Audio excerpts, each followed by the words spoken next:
Boa noite, pessoal. Sejam todos bem-vindos a mais uma live do Girassol. Essa nossa convidada já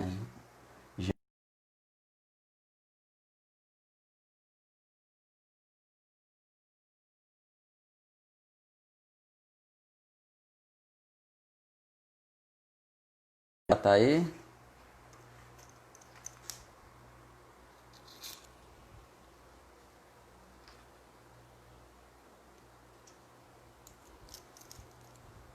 Deixa eu chamar aqui nossa convidada para participar.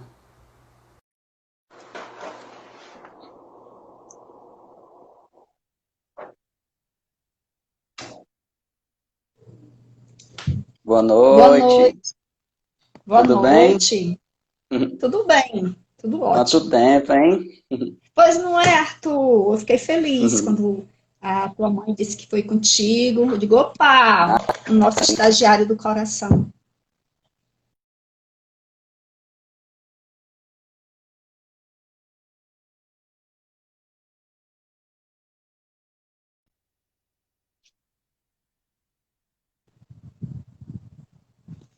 Melhorou? Tá só travando um pouquinho. Vamos ver se a conexão melhora. Pronto, melhorou. Você tá me ouvindo direitinho? Eu estou te ouvindo. Estou te ouvindo. Ah, que bom então. Pessoal, muito boa noite. A gente está aqui com nossa convidada super especial, a Marta, e a gente vai tentar, né, conversar um pouco sobre a temática, né, de tolerância religiosa e racial, né? A gente optou Isso. por tirar esse prefixozinho intolerância e deixar tolerância, né? Então, quem Exato. está Agora é entrando aí, interessante, Arthur, que quando a gente vai falar sobre tolerância, por incrível que pareça, você tem que falar sobre a intolerância, exatamente. né? São coisas antagônicas. Mas, por exemplo, a gente ainda vai adentrar esse assunto, mas que, principalmente o culto afro, sofre muito com isso, né? Exatamente. No decorrer da live a gente vai tentar É, abordar todos esses aspectos, né, tão importantes. Então, quem exatamente. está entrando agora, muito boa noite. A gente está aberto sempre às perguntas. Então, vocês podem deixar as perguntas aí, que eu vou tentar anotar todas e a gente, Ah, o se o Clube da tempo permitir, a Civozinha, gente deixa presente. responder todas. É. Então, podemos começar, né? Vamos. Então, Marta, eu queria que Boa você noite. falasse um pouco. Boa Eu, noite. o Alex. Queria que você comentasse um pouco para a gente, né, para quem está nos assistindo, sobre seu trabalho na Casa de Alencar, não é isso? Um pouco da sua Uhum, trajetória no Espiritismo. tá certo. Eu sou mediadora educacional da Casa José de Alencar, né? E eu comecei a trabalhar lá há 18 anos atrás. Eu vim transferida do departamento pessoal, né, da UFC, para a Casa José de Alencar. E quando me foi apresentado, é interessante, quando eu fui apresentada aos acervos da casa, eu fiquei muito tocada pelo acervo do museu.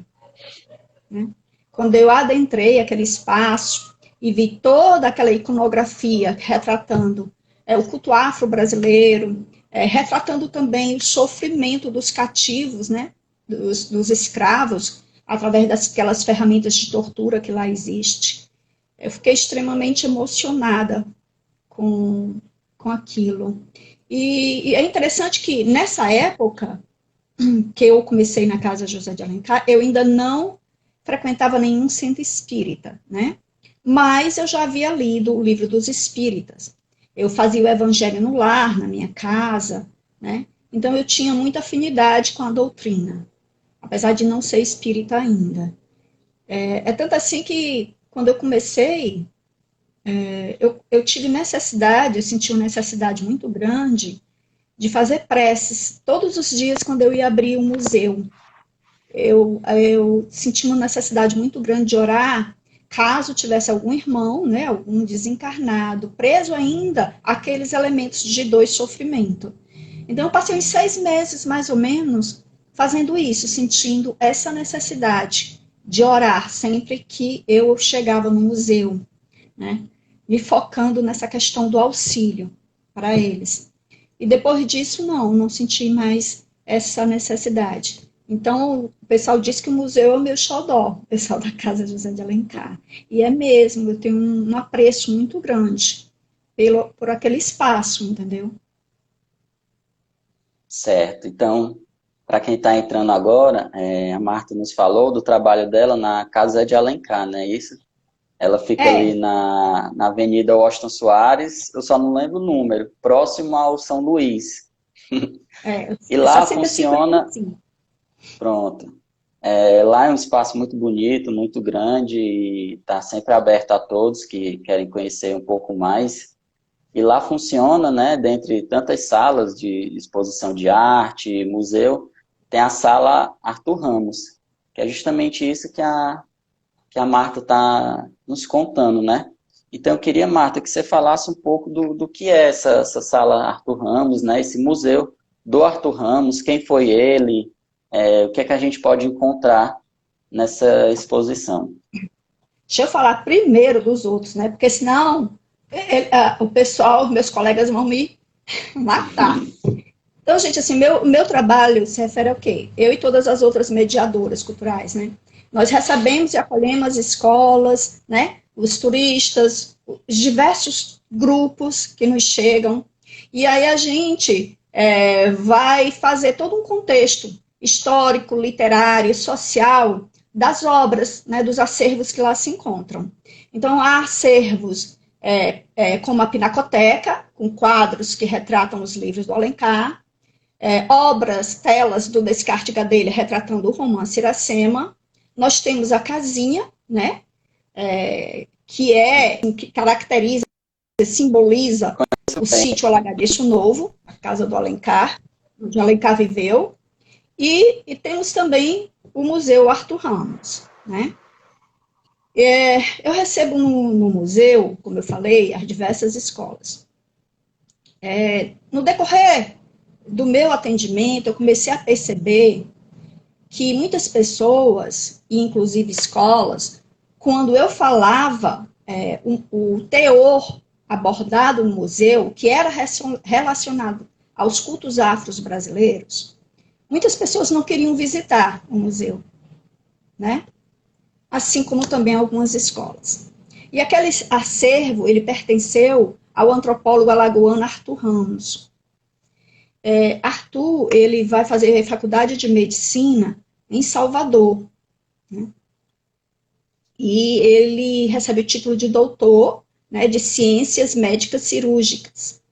Escreve nessa época o livro Primitivo e a Loucura, que inclusive chega a ser elogiada por Freud.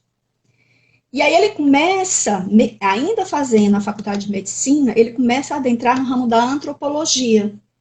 Começa a escrever artigos falando sobre o folclore brasileiro, né, sobre o negro. E aí ele começa a se dedicar muito mais até à antropologia.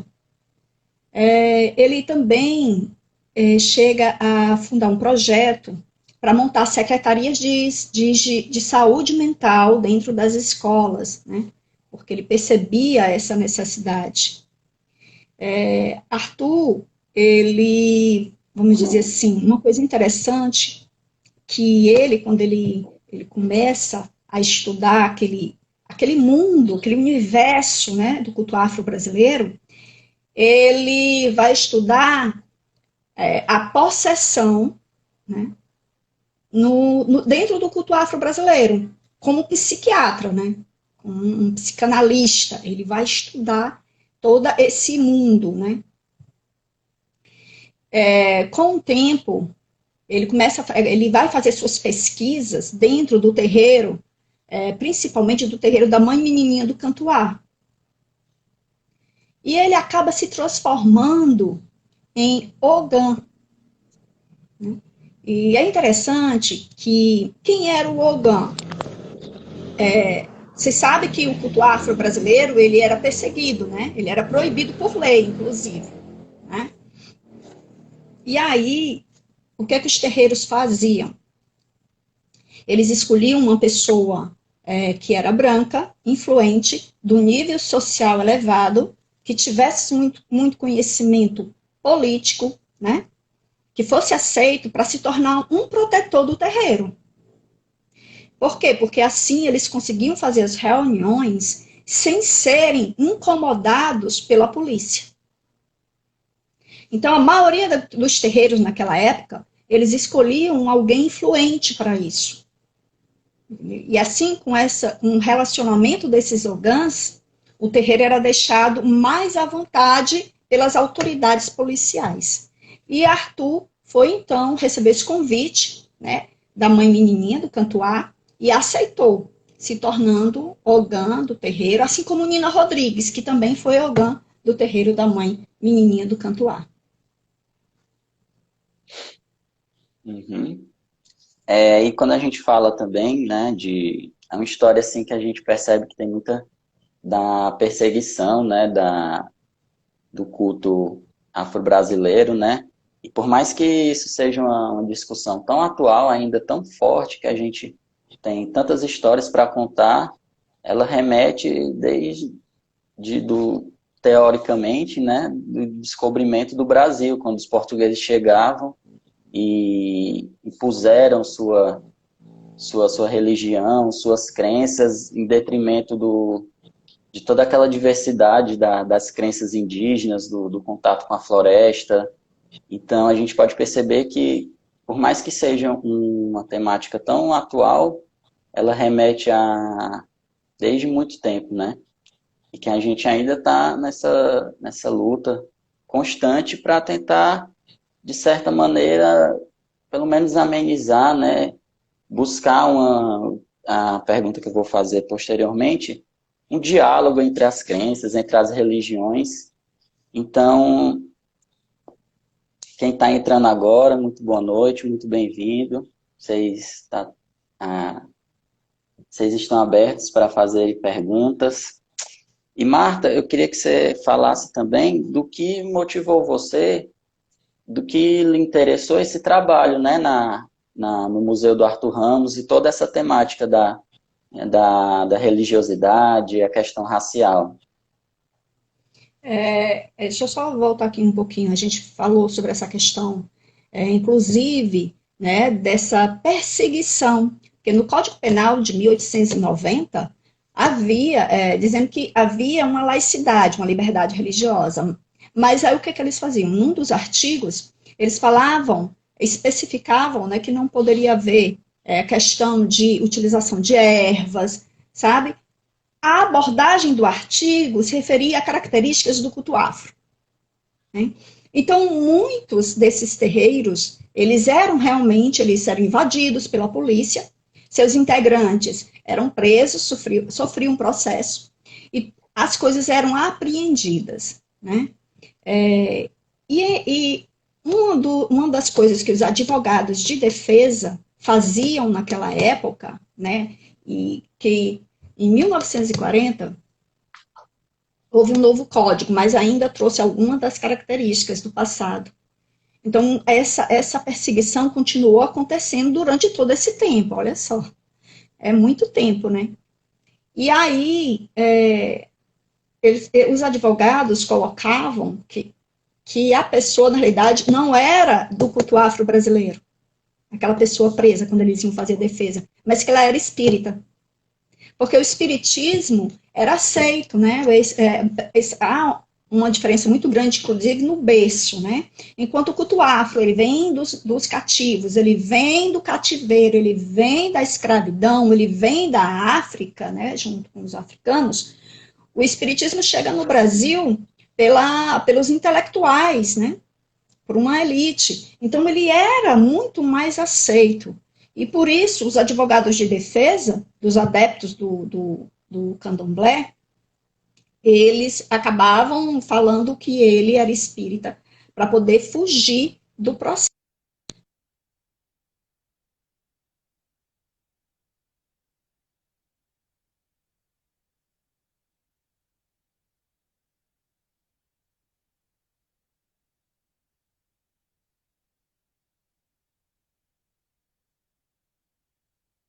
Para mim aqui tá travando um pouco. Pronto, voltou, eu acho.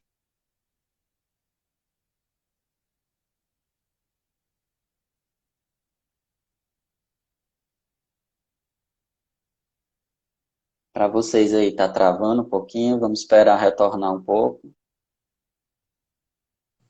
Então, assim, vem principalmente porque tudo que era do negro era feio, era sujo e não servia, não tinha utilidade, né? Então, vem também da questão do racismo. Né? Todo esse preconceito sofrido pelo culto afro está intrinsecamente ligada ao racismo também. Né? A gente observa que de uns anos para cá, de 2011, houve uma intensificação, inclusive, um retorno à intensificação relacionado como é que se diz, ao preconceito ao afro-brasileiro.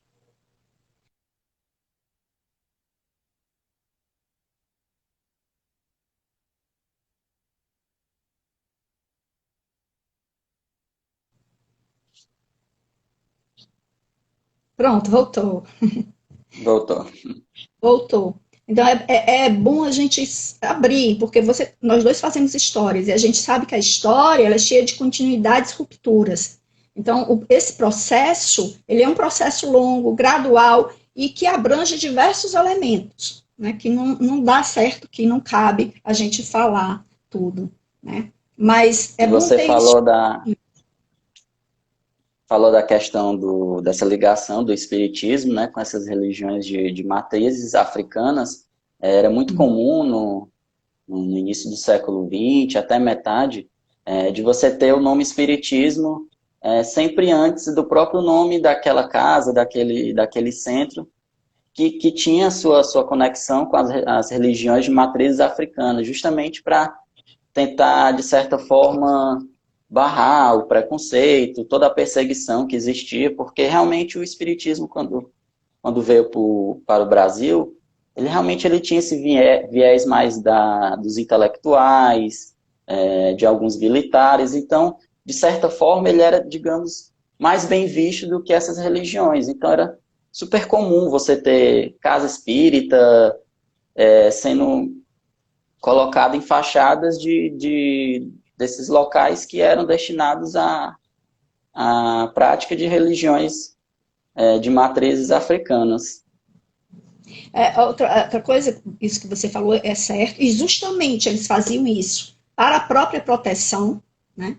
Então eles colocavam tenda espírita e ainda juntava um nome católico, né? Como a primeira tenda de Umbanda fundada no Rio de Janeiro, que foi a tenda espírita Nossa Senhora da Piedade, que foi fundada pelo Exatamente. Zélio, né? Então, além de colocar a palavra espírita, ainda associou uma santa católica, né? Para quê? Para que pudesse funcionar. Então, havia também naquela época, entre os espíritas, a questão de usar os termos baixo espiritismo e alto espiritismo. Né? O baixo espiritismo se referindo justamente a Umbanda e o Candomblé. Então, assim, muito preconceito. E a gente sabe que até pouco tempo atrás, a gente encontrava um preconceito exacerbado dentro da maioria das casas espíritas no Brasil.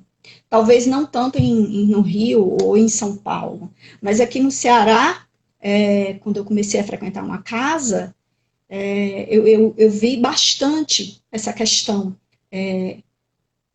de preconceito contra os umbandistas, né? E teve um dia que um terreiro da Mãe Cassiana, foi fazer um evento para comemorar os 100 anos da Umbanda, a data é de 15 de novembro de 1908, que foi justamente quando o Zélio fundou essa tenda Nossa Senhora da Piedade. Com a Senda,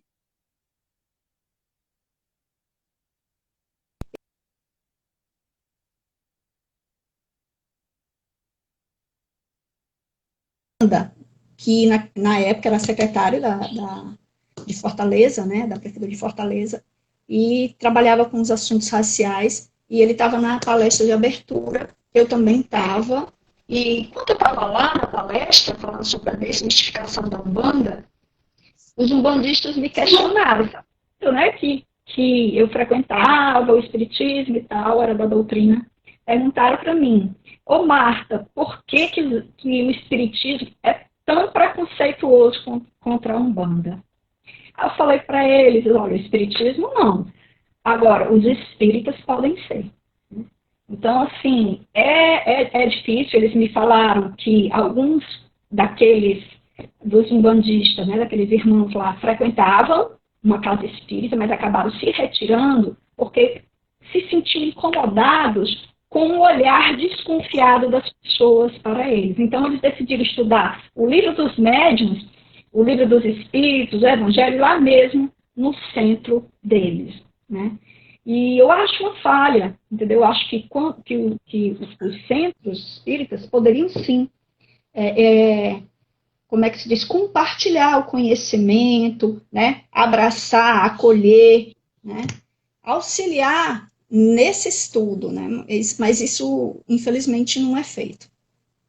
Isso que você falou agora, eu já venho refletindo há bastante tempo sobre realmente a própria história do espiritismo aqui no Brasil, né? Suas raízes, onde ele surgiu primeiramente, quem foram os pensadores, os intelectuais, as pessoas que frequentavam esses centros, quem trouxe realmente o espiritismo. E a gente sabe, né, o próprio Arthur Ramos, como antropólogo, na antropologia, a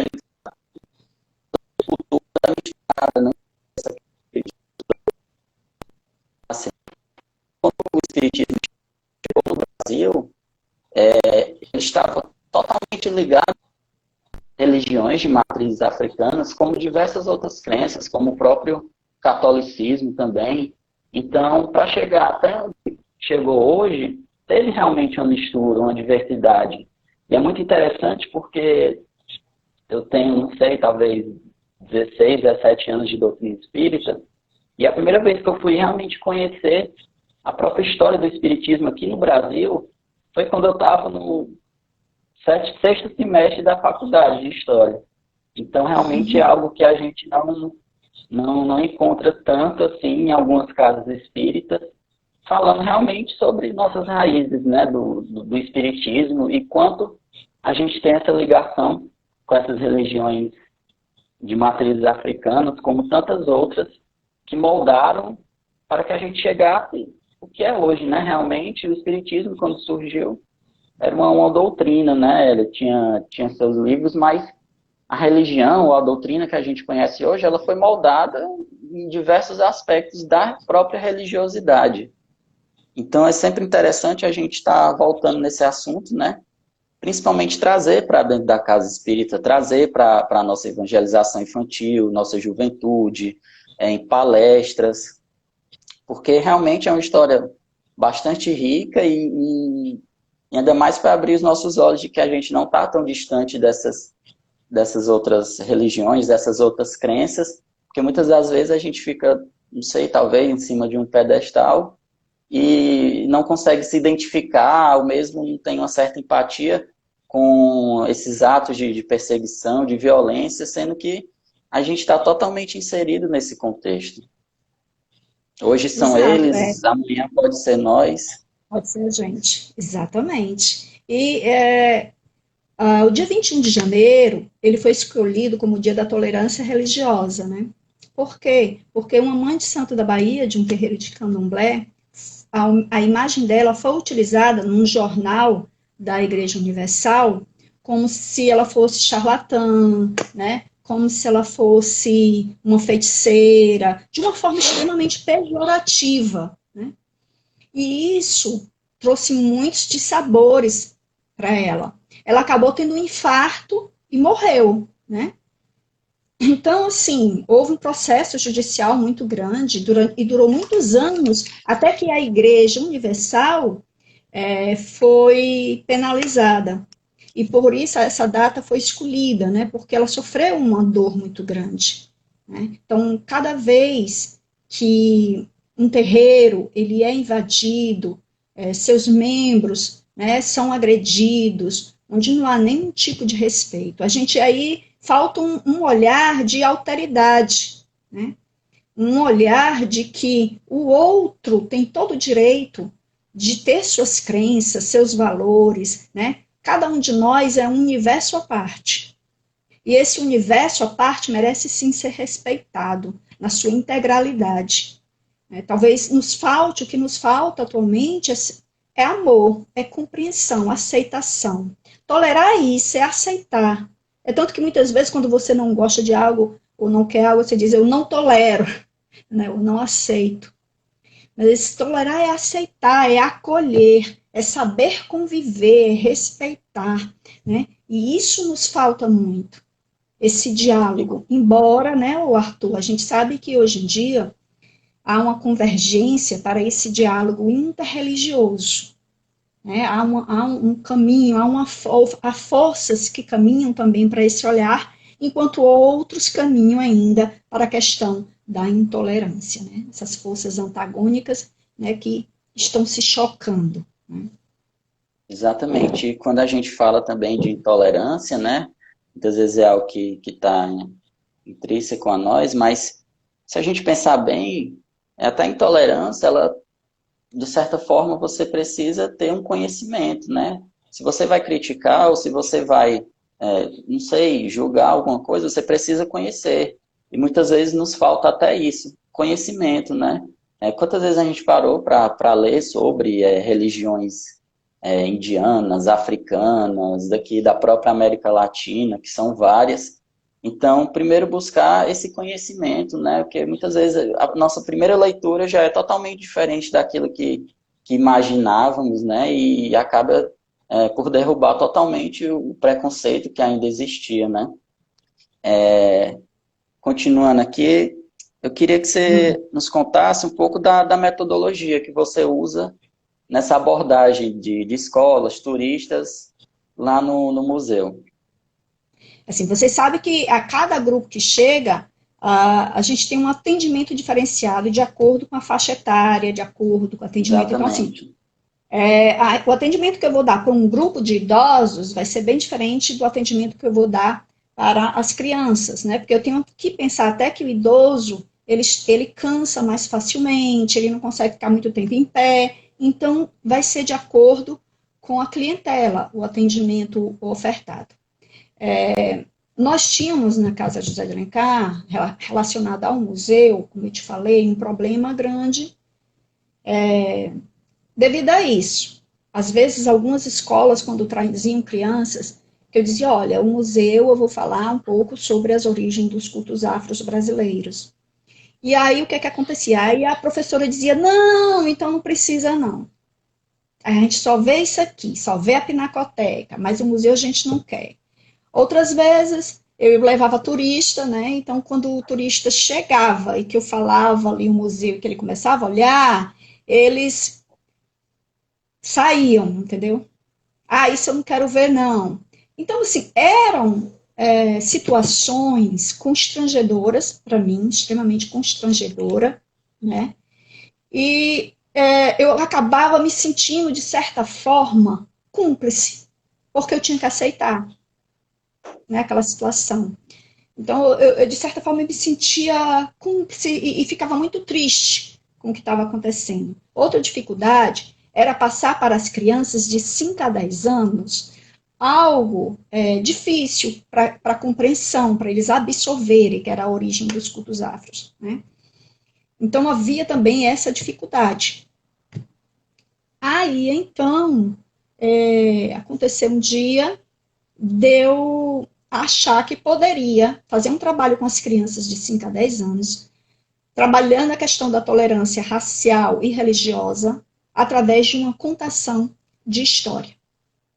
Isso é o projeto que eu desenhei, né? Começou em 2016, esse projeto, que é o projeto de contação de história, Vovó Maria Conga e a menina que se chamava Algodão. E como é que funciona esse trabalho? Você percebe que as crianças, que os jovens, eles se comportam de uma maneira diferente quando você faz essa metodologia de contação de histórias, em relação também aos turistas, né, que muitas vezes não tem tanto essa vivência da própria questão da matriz brasileira, das religiões. Então, como é que funciona essa receptividade das crianças, dos jovens? Por ser espírita, né, eu vou até contar um fato interessante relacionado ao nascimento da contação. Eu estava num belo dia no YouTube assistindo, né, mexendo, e apareceu lá, Vó Maria Conga, a história da menina algodão. E aí eu comecei a ouvir aquela história pela voz da narradora, e a história era uma história ilustrada, né, ia narrando e ia aparecendo as ilustrações. Pelo meu conhecimento em relação à Umbanda, eu reconheci logo que aquela voz era uma voz de uma entidade de preta velha, né?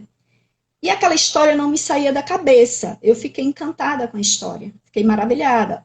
Aí mostrei para o diretor da Casa de Alencar, né, Frederico, e ele também gostou. E no dia seguinte ele disse que tinha mostrado para a filha dele, que tinha 5 anos de idade na época, e que a filha nem piscava, ficou encantada com a história. Aí pronto, aí eu comecei assim, se eu me fantasiasse de Vó Maria Conga, né, e fosse contar a história da menina algodão para as crianças e trabalhar com elas a questão da tolerância religiosa e racial, né,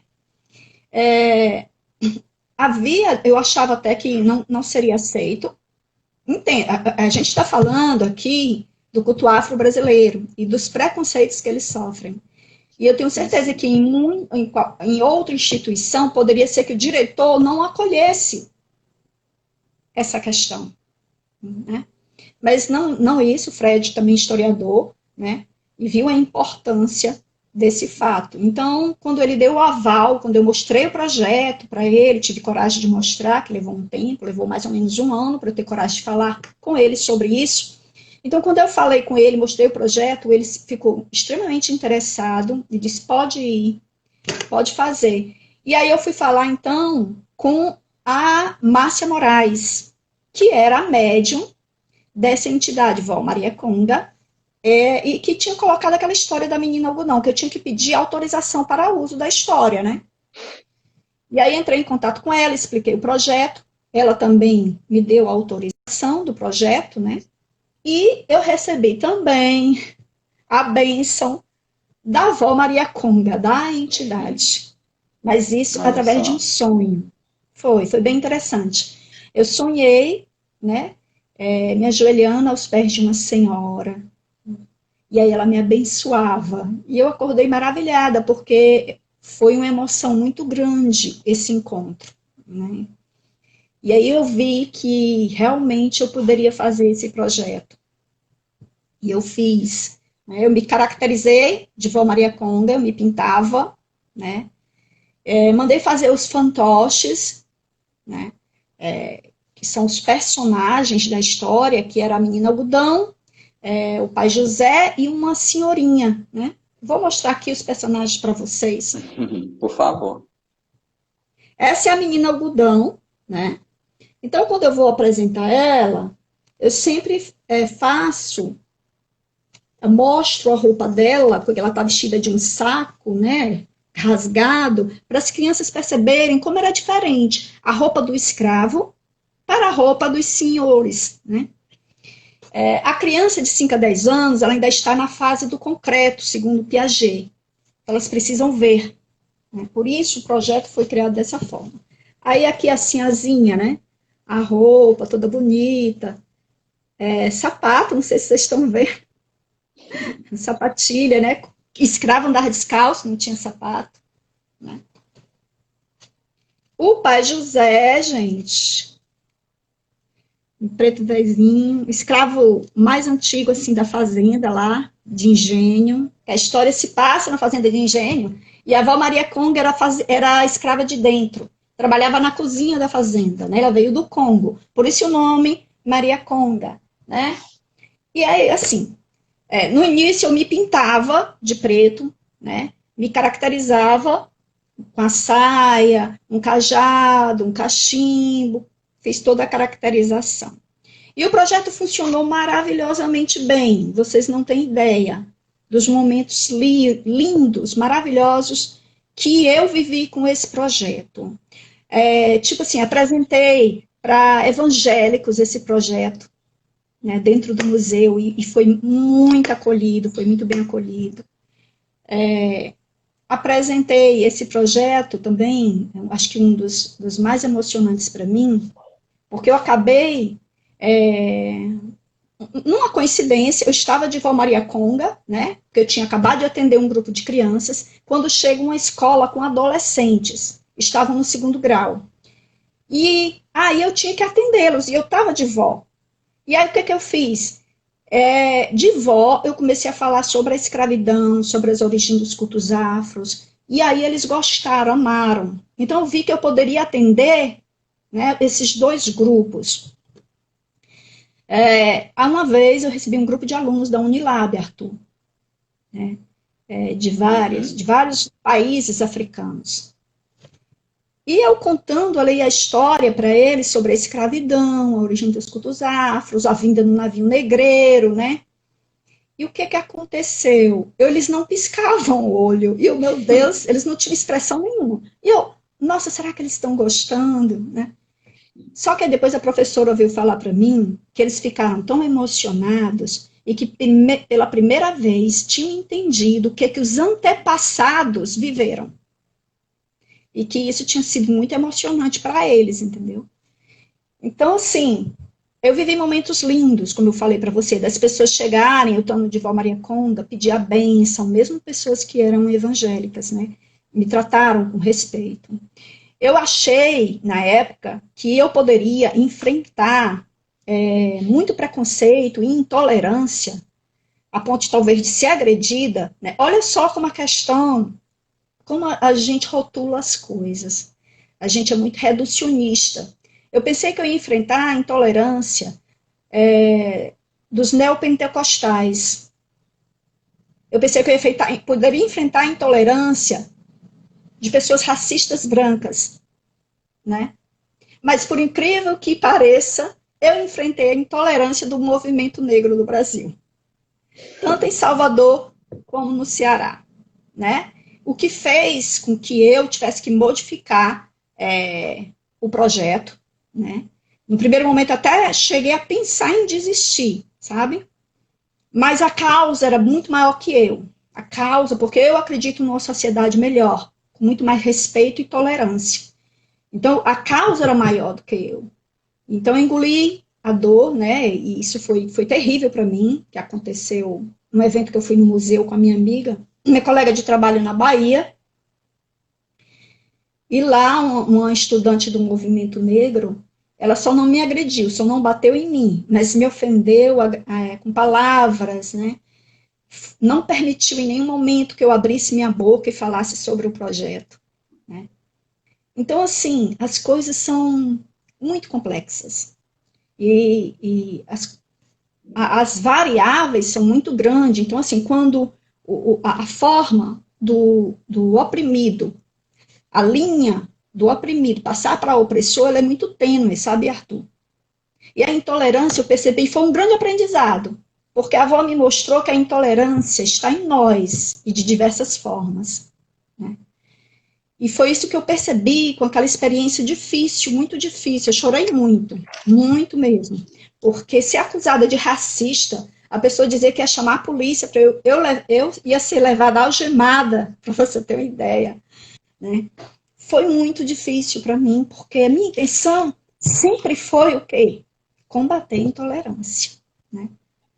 Abrir os horizontes, esclarecer sobre o culto afro, esclarecer sobre como foi difícil, né, para os escravos, o contexto histórico da libertação para cá. Então, é muito difícil você, trabalhando para que isso, para acabar com a intolerância, sofrer a intolerância, justamente daquele que você quer ajudar, né? Foi essa situação que eu vivi em Salvador.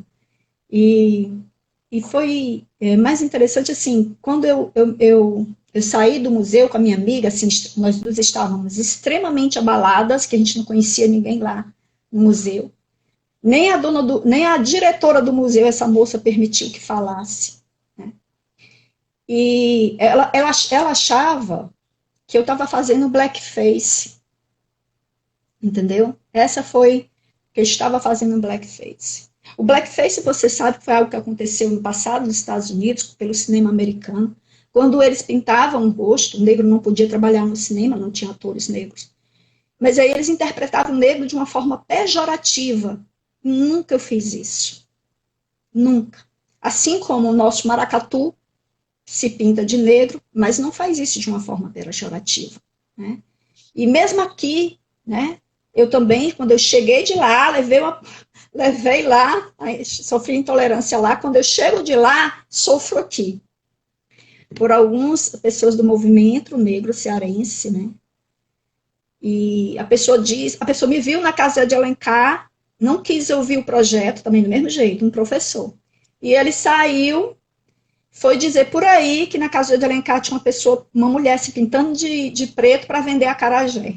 Foi isso que ele saiu dizendo, por incrível que pareça. Mas eu sei também que tem pessoas dentro do movimento, claro, que são super coerentes, né, e não lidam com essa questão da agressão, né, e sim do esclarecimento, que é o que eu acho, a educação, o esclarecimento, o diálogo, é o que são agentes transformadores da sociedade em que vivemos.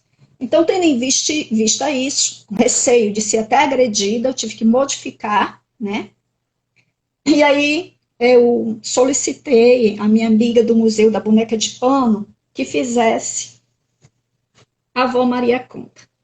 Aqui ela fez, eu recebi, tem uma semana que eu recebi, na realidade, e ainda não estreiei, né?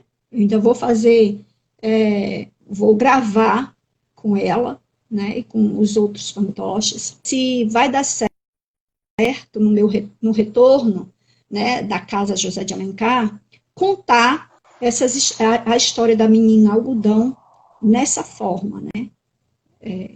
Mas eu posso aqui fazer a voz da avó para vocês verem. Vocês querem? Por favor. Eu vou cantar a musiquinha, que ela chega cantando uma musiquinha, tá certo? Filho, se você me ajudar, é só piscar na vovó, que ela vem te ajudar. Zé, filho, se você quer ajudar, é só pensar na vovó, que ela vai te ajudar. Pensa numa estrada longa, Zé, filho, lá no seu Jacutá, e numa casinha branca, Zé, filho, que a vovó tá lá, sentada num banquinho tosco, Zé, filho, com sua rosária na mão. Pensa na vovó Maria Conga, fazendo oração. Pensa na vovó Maria Conga, fazendo oração. E aí a gente está em todo um sincretismo também, né? Da Umbanda. Que a gente fala na avó, né? Na avó, na preta velha, mas com um rosário na mão fazendo oração. Há todo um sincretismo dentro da Umbanda, né? Que agregou diversos elementos, né? E é tanto que é difícil definir a Umbanda, muito difícil, porque há terreiros que vão ter mais elementos africanos, outros que vão puxar mais para o catolicismo, outros para o espiritismo, outros para o esoterismo. Né? Então, é muito abrangente todo esse universo da Umbanda. Mas, assim, eu resolvi tocar nesse assunto porque, não sei se vocês lembram uma passagem do Evangelho, que é o credor impassivo, né? Que o rei chama o servo que estava lhe devendo talentos, 10.000 talentos, e vai prender ele, e o servo pede clemência, diz que tem família, que vai pagar assim que é possível, e o rei, comovido, perdoa. Né? E esse servo, logo ao sair, encontra um outro servo que lhe devia 10 denários. E ele exige o pagamento naquele momento. E mesmo esse pedindo clemência, ele manda prender ele. Então, aqui, quando eu falo que há uma linha tênue entre oprimido e opressor, e que a gente tem que ter muito cuidado para de oprimido não virar opressor, né? Quando a gente deixa o ódio e a intolerância falar mais alto. Por isso que a tolerância, a questão da aceitação, ela é essencial. Porque essa aceitação, a gente que conhece, né, e lê bastante o Evangelho, a gente sabe que vem do amor. Como diz, o amor constrói. E o ódio só desfaz, destrói. Então, eu não acredito que a gente possa enfrentar esse problema do racismo e do preconceito racial, religioso. Preconceito, esse racismo, ele é muito estrutural em nossa sociedade. Muito estrutural. Então, vai ter que ser através do esclarecimento, diálogo, né? Dessa forma, a gente consegue atingir o coração das pessoas. Não só a mente, mas principalmente o coração. Né? Marta, puxando um pouco do que você falou, como é que a gente pode trabalhar essa questão da tolerância, tanto religiosa quanto racial, na própria casa espírita, né? Verdade, viu? Quais artifícios podemos usar? Desde a evangelização, né? Como eu falei para você, é muito difícil. Vou dar outro exemplo. Um amigo meu, ele era um bandista, né? E ele recebeu uma herança. Então, ele se afastou da fé. Quando ele ficou sem nada, aí ele veio à minha casa e disse assim, Marta, tu pode me levar ao centro espírita para eu fazer um tratamento espiritual? Eu disse, posso, levo você. Mas não fale que você é um bandista, por favor.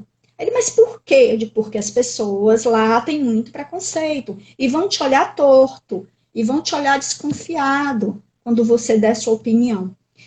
Mas aí ele começou, ficou muito empolgado, me ligava para dizer o quanto estava feliz lá dentro, o quanto ele estava aprendendo, mas que desde o momento que ele acabou falando que era um bandista, ele percebeu que as pessoas começaram a olhar diferente. E sempre retrucavam qualquer coisa que ele falasse. E quando ele terminou a TE, ele se matriculou no Oeste e ficou com muita vontade de trabalhar no centro espírita. Marta, eu quero tanto trabalhar, fazer qualquer coisa, nem que seja para ficar na recepção, eu quero, mas eles não deixam. Eles não deixam eu ir para lá. Eles não querem, eu acho que eles têm medo de eu passar banho de sal grosso para alguém, ou banho de ervas, mas eu não vou fazer isso. Eu não estou aqui para isso, ele falava para mim. Aí eu disse, olha, infelizmente, você foi falar, as pessoas ainda não aceitam, ainda veem com olhos tortos, ainda veem de uma forma muito pejorativa, muito errônea o umbandista. E infelizmente, depois, ele morreu um mês depois, sabe? Não deu para ele trabalhar. Eu disse assim, no plano espiritual, ele vai poder trabalhar lá naquele centro espírita sem ser condenado por ser um bandista, né? Então, assim, há esse preconceito, viu? Bastante. O ano passado, eu fui no Alvorecer falar sobre a Umbanda. O Alex me convidou. No primeiro momento, eu tive até um receio. E eu fui lá falar sobre a diferença entre o espiritismo e a Umbanda. E eu falei diferença. Eu não estou falando que um é melhor do que o outro. Eu estou falando que diferente. Né? Então, assim, fui falar lá, e foi interessante que, enquanto eu estava lá e eu comecei a palestra, eu vi que tinha duas pessoas sentadas, e essas duas pessoas estavam com guias, né, que são aqueles colares coloridos, que na realidade são guias de proteção, ele tem uma finalidade. E aí eu reconheci que eram bandistas que estavam lá, me ouvindo. Depois, esse casal me confessou que foi lá achando que eu ia falar mal da Umbanda, entendeu? Porque ela disse que dentro do centro espírita há tanto preconceito que ela tinha certeza. Ela disse, não, eu vou lá, vou assistir. Eles saíram do Edson Queiroz, foram lá para o Zé Valdo. Vou assistir, porque se forem falar mal da minha religião, eu vou falar, eu vou interromper. Né? Então, assim, Há mesmo. Eu tava até ouvi falar um termo hoje que me deu assim, me fez refletir, o Arthur. O preconceito espiritual. Preconceito espiritual. Porque a gente acha também que as entidades que estão dentro da Umbanda, que trabalham, se manifestam na Umbanda, são entidades inferiores. Eu digo que não, são aprendizes como nós, porque eu estou aqui conversando com você, eu não sou um espírito elevado, não, eu sou um aprendiz, mas nem por isso eu não tenho algo a contribuir. A maioria das comunicações, na realidade, são dadas por espíritos ainda imperfeitos como nós. E todos nós temos algo a oferecer. Basta ter amor e desejo de ajudar. Pelo menos é assim que eu entendo. Assim que eu entendo que cada um de nós pode fazer sua parte. Pode colaborar com os talentos e todo o acervo, né, aprendido com as vidas passadas. Eu acredito que, também dentro desse assunto, que do período que a gente está vivendo, esse período tão sombrio, que realçou, né, não que não existisse, mas que realçou algumas camadas que muitas das vezes a gente desconhecia, até mesmo dentro da nossa própria casa espíritas.